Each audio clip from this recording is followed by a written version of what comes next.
बिस्मिल्लाहिर्रहमानिर्रहीम। अस्सलामु अलैकुम वरहमतुल्लाहि वबरकातुह। इन्नल हम्दलिल्लाह नहमदुहु व नस्तईनुहु व नस्तगफिरुहु व नु'मिनु बिही व नतवक्कलु अलैहि व नऊज़ु बिल्लाहि मिन शुरूरि अनफुसिना व मिन सय्यिआति अअमालिना मन यहदिहिल्लाहु फला मुज़िल्ल लहु वमन युद्लिल्हु फला हादिय लहु व अशहदु अन ला इलाहा इल्लल्लाहु वहदहु ला शरीक लहु व अशहदु अन्ना मुहम्मदन अब्दुहु व रसूलुहु। अम्मा बअदु फ़इन्न खैरल हदीस किताबुल्लाह व खैरल हदी हदी मुहम्मदिन सल्लल्लाहु अलैहि वसल्लम व शर्रल उमूरि मुहदसातुहा व कुल्ल मुहदसतिन बिदअ व कुल्ल बिदअतिन ज़लाला व कुल्ल ज़लालतिन फिन्नार। अऊज़ु बिल्लाहि मिनश शैतानिर रजीम। बिस्मिल्लाहिर रहमानिर रहीम। वक़र्न फ़ी बुयूतिकुन्न वला तबर्रजन तबर्रुजल जाहिलिय्यतिल ऊला व अक़िमनस सलात व आतीनज़ ज़कात व अतीअनल्लाह व रसूलहु। इन्नमा युरीदुल्लाहु लियुज़हिब अन्कुमुर रिज्स अहलल बैत व युतहिरकुम तत्हीरा। रब्बिश्रह ली सदरी व यस्सिर ली अमरी वहलुल उक़दतम मिन लिसानी यफ़क़हू क़ौली। सुब्हानक ला इल्म लना इल्ला मा अल्लमतना इन्नक अंतल अलीमुल हकीम। सदर मोहतरम, उलमाए गिरामी क़द्र, बुजुर्गों, नौजवानों, इस्लामी माओं और बहनों, आज के इस प्रोग्राम में मुझे अहले बैत की मोहब्बत, अहले बैत के फ़ज़ाइल और हुकूक से के उन्वान से खिताब करने के लिए मदऊ किया गया है। इसीलिए इसी उन्वान की मुनासिबत से मैंने सूरतुल अहज़ाब की आयत नंबर 33 आपके सामने तिलावत की है, जिस आयत करीमा को मुफस्सिरीन आयत तत्हीर के नाम से जानते हैं।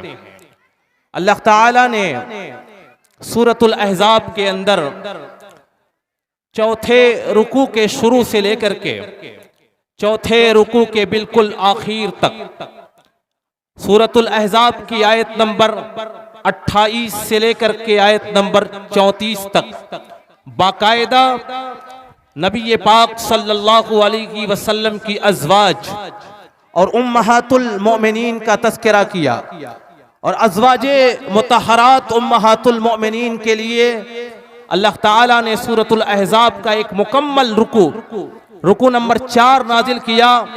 और जहां अल्लाह ताला ने इस आयत करीमा में अहले बैत के फ़ज़ाइल को और उनकी तत्हीर का तज़किरा किया है, वहीं पर अल्लाह ताला ने इस आयत करीमा में नबी पाक सल्लल्लाहु अलैहि वसल्लम की अज़वाज के फ़ज़ाइल और उनके हुकूक का और उनके लिए कुछ शरई नसीहतों का भी जिक्र किया है। कुरान मजीद की सूरतुल अहज़ाब की ये आयात बुनियादी तौर से जब आप रुकू नंबर 4 का सूरतुल अहज़ाब के चौथे रुकू का मुताला करेंगे तो अल्लाह ताला ने सबसे पहले सूरतुल अहज़ाब की आयत नंबर 33 से पहले आयत नंबर 28 में आयत तख़ीर का तज़किरा किया है। उस वक्त जबकि खैबर फतह हुआ, नबी पाक सल्लल्लाहु अलैहि वसल्लम और आपके असहाब ने खैबर के यहूदियों से मुआहिदा किया कि खैबर की ज़मीन के ऊपर जो कुछ भी पैदावार होगी उसका निस्फ हिस्सा तुम्हें मजदूरी और मुआवजे के तौर पर मिलेगा और उसका आधा हिस्सा मुसलमानों का होगा। लिअन्नल अर्ज़ लिल्लाहि व लिरसूली, क्योंकि खैबर की ज़मीन को मुसलमानों ने फतह कर लिया है। ये ज़मीन अल्लाह और उसके रसूल की हो चुकी है। इस ज़मीन से जो पैदावार होगी उस पैदावार का आधा हिस्सा अहले यहूदियों को, अहले खैबर को मुआवजे के तौर पर मिलेगा और आधा हिस्सा मुसलमानों को अल्लाह उसके रसूल के हिस्से में आएगा। जब खैबर से पैदावार आती थी, रसूल पाक सल्लल्लाहु अलैहि वसल्लम उस पैदावार को मुसलमानों के दरमियान, अंसार और मुहाजिरीन के दरमियान तकसीम कर दिया करते थे। चुनांचे खैबर से आने वाली उस पैदावार की वजह से और मुसलमानों के जंग से हासिल होने वाले माल गनीमत की वजह से मुसलमानों के अंदर माल और दौलत की फरावानी हुई, जिंदगियां आसानी के साथ गुजरने लगीं। इसी दरमियान जब नबी पाक सल्लल्लाहु अलैहि वसल्लम की अज़वाज ने यह देखा कि अंसार और मुहाजिरीन के अफराद और उनकी बीवियां बड़ी आशाइश की, आराम की जिंदगियां गुजार रही हैं, लेकिन रसूल पाक सल्लल्लाहु अलैहि वसल्लम की अज़वाज और आपके घरों में फाके पड़ रहे हैं, महीनों महीनों तक आपके घर में चूल्हे नहीं जलते। चुनांचे ऐसे हालात को देख करके नबी पाक सल्लल्लाहु अलैहि वसल्लम की अज़वाज ने अल्लाह के रसूल सल्लल्लाहु अलैहि वसल्लम से ये गुजारिश की कि हमारे नान और नफ़के में ज्यादा हमारे लिए नान और नफ़के को ज्यादा कर दिया जाए, हमारे खर्च के अंदर इजाफा कर दिया जाए, हमें भी हमारी जरूरत के मुताबिक खर्च दिया जाए। रसूलुल्लाह सल्लल्लाहु अलैहि वसल्लम ने अपनी अज़वाज के, अपनी बीवियों के इस मुतालबे को आपने रद्द कर दिया। चुनांचे जब अज़वाज ने, आपकी बीवियों ने बार बार मुतालबा किया, अल्लाह ताला ने कुरान मजीद के अंदर सूरतुल अहज़ाब का पूरा रुकू नाज़िल किया और सूरतुल अहज़ाब के पहले चौथे रुकू के शुरू में आयत नंबर 28 आयत तख़ीर नाज़िल की। अल्लाह ताला इरशाद फरमाता है, या अय्युहन नबिय्यु कुल लिअज़वाजिका इन कुन्त तुरिदनल हयातद दुनिया इन कुन्त तुरिदनल हयातद दुनिया व ज़ीनतहा फ़तआलैना उमत्तिकुन्न व उसर्रिहुकुन्न सराहन जमीला। ऐ नबी सल्लल्लाहु अलैहि वसल्लम, आप अपनी बीवियों से कह दीजिए, अगर तुम दुनिया और दुनिया की जीनत चाहती हो, तुम दुनिया और दुनिया की जिंदगी के ऐशो आराम का मुतालबा करती हो, फ़तआलैन, तो आओ, उमत्तिकुन्न, मैं दुनिया के मालो मता को तुम्हारे कदमों में ला करके डाल दूंगा, लेकिन इस आशाइश के बाद, इस ऐशो इज्जत की जिंदगी के बाद मैं तुम्हें अपने निकाह में नहीं रखूंगा। व उसर्रिहुकुन्न सराहन जमीला, तुम्हें बड़े अच्छे अंदाज में तुम्हें अपने निकाह से रुखसत कर दूंगा, तुमसे अलहदा और जुदा हो जाऊंगा। अगर तुम दुनिया और दुनिया की जीनत चाहती हो, अगर चाहती हो कि तुम भी आराम और ऐश की जिंदगियों को गुजारो, तो आओ, मैं तुम्हें दुनिया की नेमतें दूंगा, दुनिया की नेमतों को तुम्हारे कदमों में ला करके डाल दूंगा, लेकिन फिर उसके बाद तुम मेरे निकाह में बाकी नहीं रहोगी। व उसर्रिहुकुन्न सराहन जमीला, मैं तुम्हें बड़े अच्छे अंदाज से अपने निकाह से रुखसत कर दूंगा। व इन कुन्त तुरिदन दारल आखिरा, लेकिन अगर तुम दुनिया की जिंदगी का मुतालबा नहीं करोगी, अगर तुम आखिरत की जिंदगी का मुतालबा करोगी, आखिरत की जन्नत का तुम मुतालबा करोगी और आखिरत की जन्नतों में जाना चाहोगी, तो फिर तुम मेरे निकाह में बाकी रहोगी। फ़इन्नल्लाह अअद्द लिल मुहसिनाति अजरन अज़ीमा, अल्लाह ताला ने बेहतरीन अमल करने वाले, दुनिया में बेहतरीन अमाल करने वालों के लिए अजर अजीम तैयार कर रखा है। इस तरीके से इस आयत तख़ीर में नबी पाक सल्लल्लाहु अलैहि वसल्लम की अज़वाज को, आपकी बीवियों को इख्तियार दे दिया गया, अगर चाहो तो तुम दुनिया की आशाइश का मुतालबा कर लो, दुनिया की आशाइश से तुम्हें हासिल हो जाएंगी, लेकिन नबी सल्लल्लाहु अलैहि वसल्लम तुम्हें अपनी ज़ौजियत से निकाल देंगे, तुम्हें तलाक दे देंगे।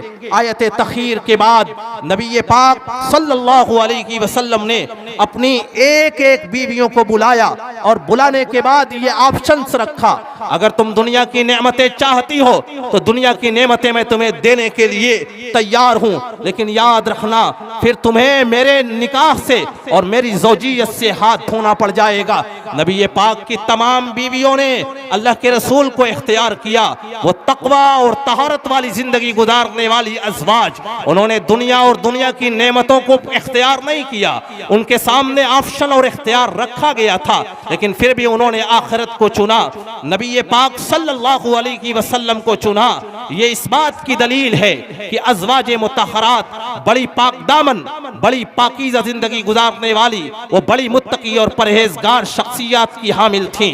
आयत तख़यीर के नुज़ूल के बाद नबी कायनात जनाब मोहम्मद रसूलुल्लाह सल्लल्लाहु अलैहि वसल्लम की अज़वाज को अल्लाह ताला ने बहुत सारी नसीहतें की, बहुत सारी नसीहतें उनके बारे में नसीहत की आयत नादिल की। और फिर उसके बाद आयत तख़यीर के बाद नबी पाक सल्लल्लाहु अलैहि वसल्लम पर यही आयत करीमा आयत तत्हीर नादिल होती है।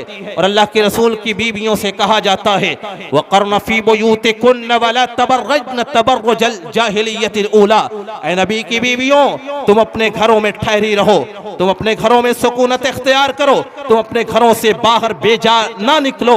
वला तबर्रजन तबर्रुजल जाहिलियतिल ऊला, और जिस तरीके से ज़माने है जाहिलियत में औरतें अपने ज़ेबो ज़ीनत का इजहार करती थीं, ज़र्क़ बर्क़ लिबास पहन करके मर्दों के सामने आती और जाती थीं, जिस तरीके से ज़माने जाहिलियत में औरतें मर्दों के सामने अपने ज़ेबो ज़ीनत का इजहार करती थीं, वला तबर्रजन तबर्रुजल जाहिलियतिल ऊला, ज़माने जाहिलियत की औरतों की तरीके से तुम लोग अपने ज़ेबो ज़ीनत का इजहार न करना। फिर उसके बाद नबी की बीवियों से कहा जा रहा है, व अक़िमनस सलात, ऐ नबी की बीवियां तुम नमाज को कायम करो, व आतीन ज़कात, तुम अपने मालों से ज़कात निकाला करो, व अतीअन्नल्लाह व रसूला, तुम अल्लाह और उसके रसूल की इताअत, उनकी ताबेदारी और फरमा बरदारी करो। इन्नमा युरीदुल्लाह, अल्लाह ताला चाहता है, लियुज़हिबा अन्कुम रिज्स अहलल बैत, ऐ नबी की बीवियों अल्लाह ताला चाहता है कि तुमसे सारी आलूदगियों को तुमसे दूर कर दे। लियुज़हिबा अन्कुम रिज्स अहलल बैत, अल्लाह ताला का इरादा ये है कि नबी के अहले बैत से हर किस्म की आलूदगी को दूर कर दे। वयुतहिरकुम तत्हीरा, और अल्लाह ताला चाहता है कि तुम्हें हर किस्म की आलूदगियों से और गंदगियों से पाक और साफ करके तुम्हें पाकीज़ा और मुक़द्दस बना दे। कुरान मजीद की इस आयत करीमा में सूरतुल अहज़ाब की इस आयत नंबर 33 में अल्लाह ताला ने नबी पाक सल्लल्लाहु अलैहि वसल्लम की बीवियों को मुखातब किया और कहा, वक़र्न फ़ी बुयूतिकुन्ना, तुम लोग अपने घरों में ठहरी रहो। और फिर उसके बाद उनसे कहा गया, तुम नमाज कायम किया करो, तुम ज़कात को अदा किया करो, तुम लोग अल्लाह उसके रसूल की इताअत और फरमा बरदारी किया करो। फिर उसके बाद उन्हीं नबी की बीवियों के बारे में कहा जा रहा है, इन्नमा युरीदुल्लाह, अल्लाह का इरादा ये है, लियुज़हिबा अन्कुम रिज्स, तुम्हें आलूदगियों से पाको साफ कर दे, वयुतहिरकुम तत्हीरा। आयत तत्हीर आयत अहले बैत नबी की बीवियों के बारे में नाजिल हुई है। पूरा रुकू आयत नंबर 28 से लेकर के आयत नंबर 34 नबी सल्लल्लाहु अलैहि वसल्लम की बीवियों के बारे में नाजिल हुआ है। इस पूरे रुकू की 7 आयात में तकरीबन 26 बार मुअन्नस का सेगा, तकरीबन 26 मरतबा मुअन्नस के सेगे इस्तेमाल किए गए। और मुअन्नस के वो तमाम सेगों से मुराद नबी पाक सल्लल्लाहु अलैहि वसल्लम की अज़वाज।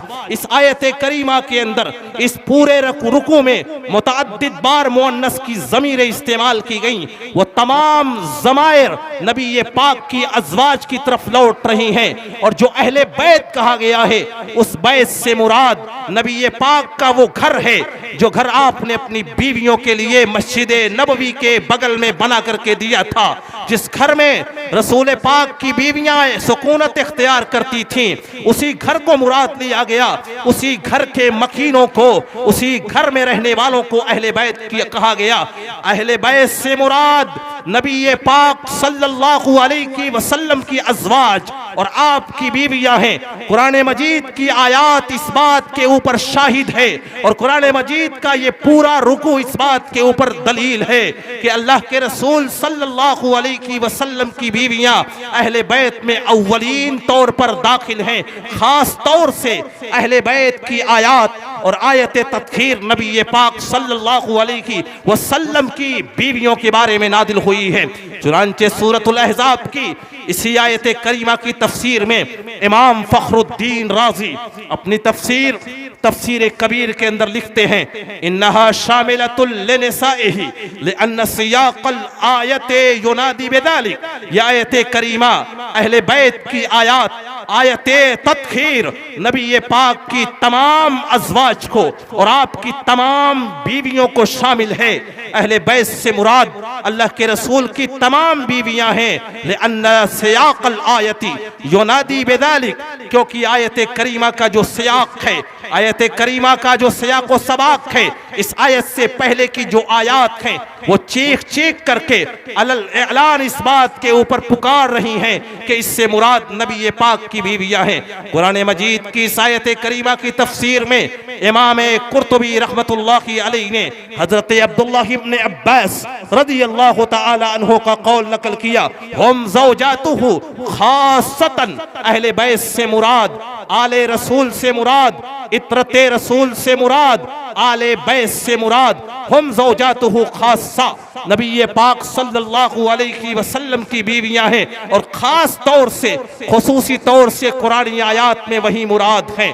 और हजरत इक्रमा जो कि हजरत अब्दुल्लाह इब्न अब्बास रज़ियल्लाहु तआला अन्हु के शागिर्द हैं, फरमाते हैं मन शाअ बाहलतुहु अन्नहा नज़लत फी निसाइन नबी सल्लल्लाहु अलैहि वसल्लम, जिसके पास ताकत व कुव्वत हो और जो चाहे आकर के मुझसे मुनाजरा और मुबाहला कर ले, यह आयत करीमा नबी पाक की बीवियों के बारे में खास तौर से नाजिल हुई है। हजरत इक्रमा कहते हैं मैं इस बात पर मुबाहला और मुनाजरा करने के लिए तैयार हूँ। बहरहाल बताने का मकसद ये है कि पूरा रुकू आयत करीमा और पूरा रुकू आयत तत्खीर और आयत अहले बैत का पूरा सियाक इस बात की दलील है कि सबसे पहले अहले बैत के अंदर अगर कोई दाखिल है तो वो नबी सल्लल्लाहु अलैहि वसल्लम की बीवियां हैं। नबी कायनात जनाब मुहम्मदुर रसूलुल्लाह सल्लल्लाहु अलैहि वसल्लम की अज़वाज के बाद अहले बैत में हजरत अली इब्न अबी तालिब आपकी आलो औलाद भी दाखिल हैं। दलील सही मुस्लिम जिल्द दोम की वो रिवायत जिसकी राविया हजरत आयशा रज़ियल्लाहु तआला अन्हा, हजरत आयशा फरमाती हैं नबी पाक सल्लल्लाहु अलैहि वसल्लम खरज नबी सल्लल्लाहु अलैहि वसल्लम गदाता यौमिन व अलैहि मिर्तुम मुरहलुन मिन शअरिन अस्वद। नबी पाक सल्लल्लाहु अलैहि वसल्लम एक रोज अपने हुज्रे मुबारक से निकले, आपके बदन के ऊपर एक काली चादर थी जिसके ऊपर कजावे और पालान की तस्वीर बनी हुई थी। इसी दरमियान हजरत हुसैन और हसन आते हैं, आपने उनको अपनी चादर में दाखिल कर दिया। हजरत फातिमा रज़ियल्लाहु तआला अन्हा आती हैं, आपने उनको इस काली चादर के अंदर दाखिल कर दिया। हजरत अली इब्न अबी तालिब आते हैं, आपने उनको अपनी चादर में दाखिल कर दिया। और हजरत अली इब्न अबी तालिब, हजरत फातिमा रज़ियल्लाहु तआला अन्हा, हजरत हसन और हुसैन को अपनी चादर मुबारक में दाखिल करने के बाद आपने कुरान मजीद की ये आयत करीमा तिलावत की, इन्नमा युरीदुल्लाहु लियुज़हिबा अन्कुमुर रिज्स अहलल बैति व युतहिरकुम तत्हीरा। और आपने कुरान मजीद की आयत करीमा तिलावत फरमा करके ये बता दिया कि मेरे बैत में, मेरे अहले बैत में जिस तरीके से मेरी बीवियां दाखिल हैं उसी तरीके से मेरे अहले बैत में हजरत अली इब्न अबी तालिब, हजरत फातिमा रज़ियल्लाहु तआला अन्हा, हजरत अली इब्न अबी तालिब और हजरत फातिमा के दोनों बेटे बल्कि तमाम औलादें हजरत हसन और हुसैन भी दाखिल हैं। नबी पाक सल्लल्लाहु अलैहि वसल्लम के अहले बैत में, आले रसूल में, इतरते रसूल में हजरत अली इब्न अबी तालिब और उनकी बीवियों के, उनकी बीवी हजरत फातिमा और उनकी औलादों के साथ साथ नबी पाक की वो तीनों बेटियां भी शामिल और दाखिल हैं जो हजरत खदीजा रज़ियल्लाहु तआला अन्हा के बतर से पैदा हुई थी। हजरत रुक़ैया, हजरत उम्मे कुलसूम, हजरत ज़ैनब रज़ियल्लाहु तआला अन्हुन्ना अजमईन, ये तमाम औलादे नबी की तमाम बेटियां आले रसूल के अंदर और अहले बैत में शामिल हैं। चूंकि आयत तत्हीर के नुज़ूल के वक्त जब ये आयत करीमा आयत अहले बैत नाजिल हुई थी सन 8 और सन 9 हिजरी के अंदर। उस वक्त हजरत रुकैया, हजरत उम्मे कुलसूम और हजरत ज़ैनब का इंतकाल हो चुका था, वो दुनिया से रुखसत हो चुकी थी। जिस तरीके से आयत अहले बैत के अंदर हजरत फातिमा रज़ियल्लाहु तआला अन्हा दाखिल हैं, उसी तरीके से सैयदा ज़ैनब, सैयदा उम्मे कुलसूम और सैयदा फातिमा के साथ साथ हजरत उम्मे कुलसूम और रुकैया भी दाखिल हैं। और उनकी औलादें हजरत अली इब्ने अबिल आस, हजरत अब्दुल्लाह इब्ने उस्मान, हजरत उमामा बिनते अबुल आस भी आयत अहले बैत के अंदर और अहले बैत इतरत रसूल में दाखिल और शामिल हैं।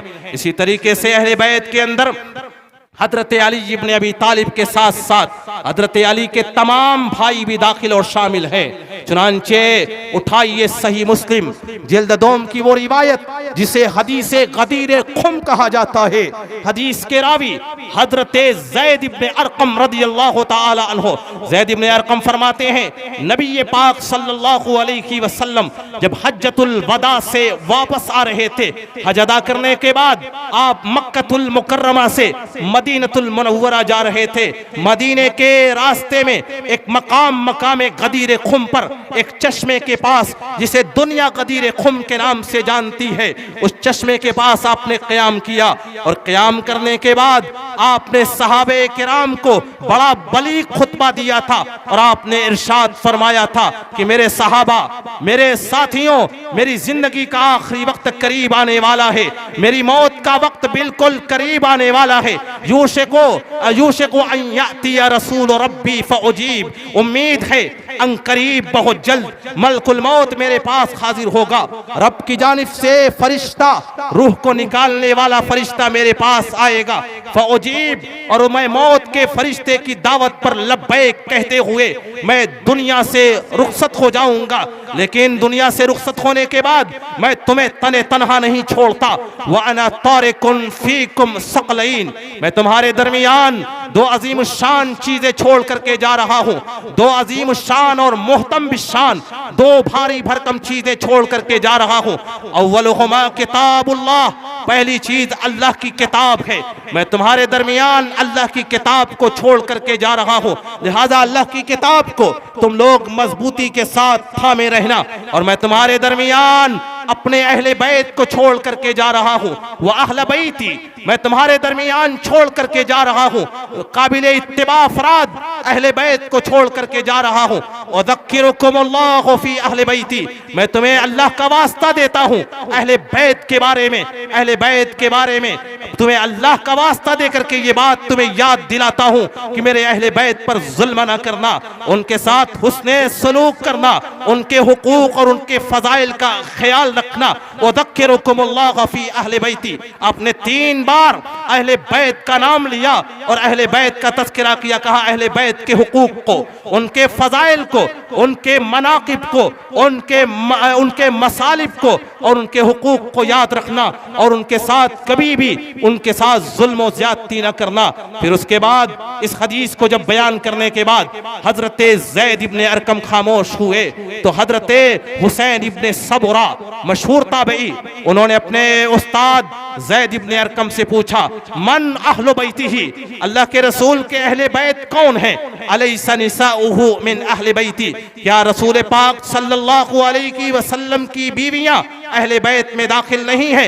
हजरत ज़ैद इब्ने अरकम ने कहा निसाउहु मिन अहले बैती, अल्लाह के रसूल की बीवियां अहले बैत में, आले रसूल में दाखिल हैं। वलाकिन अहले बैतिही मन हुरिम सदका, लेकिन आपके अहले बैत इतरत रसूल और आले रसूल वो हैं जिनके लिए सदका लेना, जिनके लिए ज़कात का माल खाना हराम है, जिनके लिए सदके का माल लेना और ज़कात का माल लेना हराम है। फिर उसके बाद हजरत ज़ैद इब्ने अरकम ने कहा वहुम आलो अलीयिन, हजरत अली की औलादों के लिए ज़कात का माल लेना हराम। व आलो अकील, अकील की औलादों के लिए ज़कात का माल लेना हराम। व आलो जाफर, जाफर की औलादों के लिए ज़कात का माल लेना हराम। व आलो अब्बासिन, हजरत अब्बास की औलादों के लिए ज़कात का माल लेना हराम। ये वो अफराद हैं, ये वो अफराद हैं जिनके ऊपर ज़कात हराम है। ये सारे अफराद अहले बैत में दाखिल हैं। नबी पाक सल्लल्लाहु अलैहि वसल्लम वसल्लम के ये आल हैं, ये आपके करीबी रिश्तेदार हैं, ये आपके अहले बैत हैं। अहले बैत में जहां हजरत अली के भाई, हजरत अली के नसब से सारे अफराद दाखिल हैं, वहीं पर अहले बैत में नबी पाक सल्लल्लाहु अलैहि वसल्लम के परदादा हजरत हाशिम के वालिदे गिरामी, हजरत हाशिम के वालिदे गिरामी अब्द मनाफ की 4 औलादों में से 2 औलादे अहले बैत में दाखिल हैं। हजरत अब्द मनाफ के 4 बेटे हाशिम, नौफल, अब्द शम्स और अब्दुल मुत्तलिब। इन चारों औलादों में से सिर्फ बनु हाशिम और बनुल मुत्तलिब अहले बैत में दाखिल हैं। उसकी वजह क्या है? उठाइए सहीहुल बुखारी, सही बुखारी जिल्द 2 की ये रिवायत और हदीस के रावी हजरत जुबैर इब्ने मुतइम रदियल्लाहु ताला अन्हु, जुबैर इब्ने मुतइम फरमाते हैं, नबी पाक सल्लल्लाहु अलैहि वसल्लम के पास जब खैबर का माल खुमुस आता है, आप उसमें से बनु हाशिम के अफराद को आप माल खुमुस में से ज़बिल कुर्बा के तौर पर माल देते हैं, अपने कराबतदारों को माल देते हैं। आप मुत्तलिब की औलादों और मुत्तलिब की नस्ल के अफरादों को माल खुमुस में से अता करते हैं, लेकिन बनु नौफल और बनु अब्द शम्स को छोड़ देते हैं। चुनांचे बनु नौफल से हजरत जुबैर इब्ने मुतइम नौफली, हजरत उस्मान और बनु शम्स से हजरत उस्मान इब्ने अफ़्फ़ान नबी पाक सल्लल्लाहु अलैहि वसल्लम के पास आते हैं। हदीस के रावी जुबैर इब्ने मुतइम फरमाते हैं कि मैं और उस्मान इब्ने अफ़्फ़ान नबी पाक सल्लल्लाहु अलैहि वसल्लम के दरबार में हाजिर हुए और हाजिर होने के बाद कहा, अल्लाह के रसूल सल्लल्लाहु अलैहि वसल्लम, खैबर से जो माल खुमुस आता है उस माल खुमुस में से 5वां हिस्सा आपके अहले कुर्बा का होता है, आपके रिश्तेदारों का होता है। आप अब्द मनाफ की औलादों में से बनु हाशिम के तमाम अफराद को उस माल में से कराबतदार समझ के देते हैं। बनु हाशिम के अलावा आप मुत्तलिब की तमाम औलादों को कराबतदार समझ के देते हैं, लेकिन आप बनु नौफल और बनु अब्द शम्स को महरूम कर देते हैं। नबी पाक सल्लल्लाहु अलैहि वसल्लम ने कहा, बनु हाशिम तो आले बैत हैं, वो आले रसूल से हैं। मैं मुत्तलिब की औलादों को इसलिए माले खुमुस में से इसलिए अता करता हूँ, उन्हें अपना कराबतदार इसलिए समझता हूँ क्योंकि ज़माने जाहिलियत में जब मेरे दादा अब्दुल मुत्तलिब को मक्कतुल मुकर्रमा लाया गया था, जबकि उनके वालिदे गिरामी का इंतकाल हो चुका था, हजरते रसूल पाक सल्लल्लाहु अलैहि वसल्लम के दादा के साथ नौफल और बनु अब्द शम्स ने बड़ा जुल्म किया था, उनकी जमीनों को छीनने की कोशिश की थी, लेकिन मुत्तलिब उस वक्त मौजूद थे। मुत्तलिब ने बनु हाशिम की बड़ी हिफाजत की थी, हजरत अब्दुल मुत्तलिब की औलादों की बड़ी हिफाजत की थी। इसीलिए रसूल पाक सल्लल्लाहु अलैहि वसल्लम इरशाद फरमाते हैं, इन्नमा बनु हाशिमिन व बनुल मुत्तलिब शैउन वाहिदुन, कहा हाशिम की औलादें हों, मुत्तलिब की औलादें हों, ये एक ही कैटेगरी में हैं, ये एक ही नसब से हैं, क्योंकि ज़माने जाहिलियत में ये दोनों एक साथ थे और ज़माने इस्लाम में भी ये लोग एक साथ रहेंगे। बहरहाल बताने का मकसद ये है कि जिस तरीके से नबी सल्लल्लाहु अलैहि वसल्लम के खानवादे, आपका पूरा नसब बनु हाशिम की तमाम मोमिन औलादें आले रसूल में दाखिल हैं, उसी तरीके से मुत्तलिब की तमाम मोमिन औलादें आले रसूल के अंदर दाखिल और शामिल हैं। इस तरीके से आले रसूल के अंदर, अहले बैत के अंदर अल्लाह के फरमान के मुताबिक नबी पाक की बीवियां हैं। नबी पाक की हदीसों के मुताबिक आले बैत के अंदर हजरत अली इब्ने अबी तालिब, हजरत फातिमा रदियल्लाहु ताला अन्हा, हजरत हसन हुसैन दाखिल हैं। आले बैत के अंदर हजरत अली के तमाम भाई दाखिल और शामिल हैं। आले बैत के अंदर हजरत जाफर की औलादें, हजरत अकील की औलादें, हजरत अब्बास की औलादें, हजरत अली की औलादें दाखिल और शामिल हैं। आले बैत के अंदर हजरत मुत्तलिब की तमाम मोमिन औलादें दाखिल और शामिल हैं। और एक बात बड़ी वजाहत के साथ और बड़ी जुरत और हिम्मत के साथ मैं ये कहना चाहूंगा कि आले बैत के अंदर रसूल के नसब के वही अफराद वही अफराद अहले बैत माने जाएंगे और अहले बैत में शामिल होंगे जो मोमिन होंगे। अगर वो उन्होंने ईमान कबूल नहीं किया, अगर वो ईमान की नेमत से महरूम हो गए, नबी ये पाक के कितने ही करीबी वो क्यों ना हो, लेकिन वो अहले बैत में दाखिल नहीं होंगे। दलील क्या है? हजरत नूह अलैहिस्सलातु वस्सलाम का बेटा जब तूफान नूह के अंदर गर्काब हो रहा था, हजरत नूह ने दुआ की थी और कहा था कि हजरत नूह अलैहिस्सलातु वस्सलाम ने कहा था कि इन्नहु मिन अहली, ऐ अल्लाह ताला ये मेरा बेटा मेरे अहल से है, मेरे अहले बैत से है और ये गर्काब हो रहा है। व इन वअदकल हक़, और तेरा वादा बरहक है कि मैं तुम्हें और तुम्हारे अहले बैत को और तुम्हारी आलो औलाद को बचा लूंगा। अल्लाह ताला ने कुरान मजीद के अंदर कहा कि इन्नहु लैसा मिन अहली, ये तुम्हारा बेटा तो है लेकिन तुम्हारा अहल नहीं है, तुम्हारे अहले बैत में दाखिल नहीं है।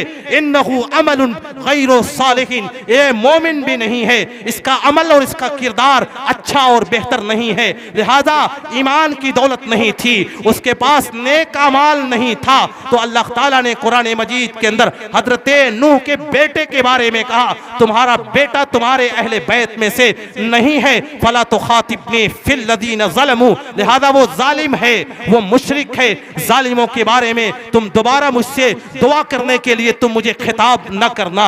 हजरत नूह के बेटे को उनके अहले बैत से खारिज कर दिया गया। ये इस बात की दलील है कि आले रसूल और अहले बैत में वही अफराद दाखिल और शामिल होंगे, वही अफराद अहले बैत कहलाएंगे जिनको ईमान की दौलत और ईमान की नेमत हासिल हुई हो। बहरहाल ये तो अहले बैत का तारुफ था। अहले बैत के फजाइल क्या हैं, उनके हुकूक क्या हैं? सबसे पहला हक ये है कि अहले बैत के हुकूक, उनके फजाइल व मनाकिब को याद रखा जाए। नबी ये पाक सल्लल्लाहु अलैहि वसल्लम की वो हदीस जिसे हदीसे गदीर खुम कहा जाता है, जिसको मैंने आपके सामने बयान किया, आपने अपनी वफात से तकरीबन 2.5 महीना कबल ये हदीस बयान फरमाई थी और कहा था उज़क्किरुकुमुल्लाह फी अहले बैती, मैं अहले बैत के फजाइल, अपने घर वालों के फजाइल और उनके हुकूक का वास्ता दे करके तुमसे कहता हूँ कि मेरे अहले बैत के ऊपर तुम जुल्म न करना, उनके हुकूक को याद रखना,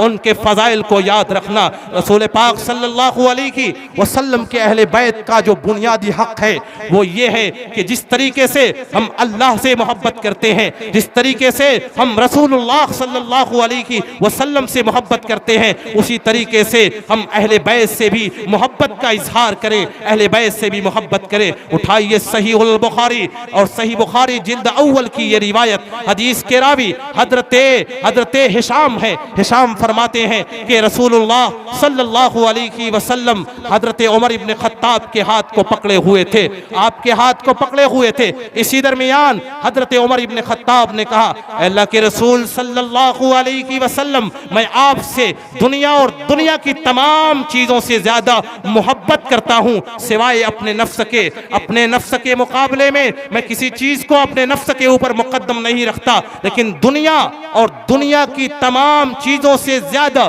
सिवाय अपने नफ्स के मैं आपसे मोहब्बत करता हूँ। रसूलुल्लाह सल्लल्लाहु अलैहि वसल्लम ने इरशाद फरमाया, अभी भी तुम कामिल मोमिन नहीं हो, अभी भी तुम्हारा ईमान मुकम्मल नहीं है। ला युमिनु अहदुकुम हत्ता अकून अहब्ब इलैहि मिन वालिदिही व वलदिही वन नासि अजमईन, तुम में से कोई शख्स मोमिन नहीं हो सकता जब तक कि वो मुझसे अपने औलादों, अपने वालिद, अपने वालिदैन और दुनिया और जहान की तमाम चीजों से ज्यादा मुझसे मोहब्बत न करने लगे, तब तक वो कामिल मोमिन नहीं हो सकता।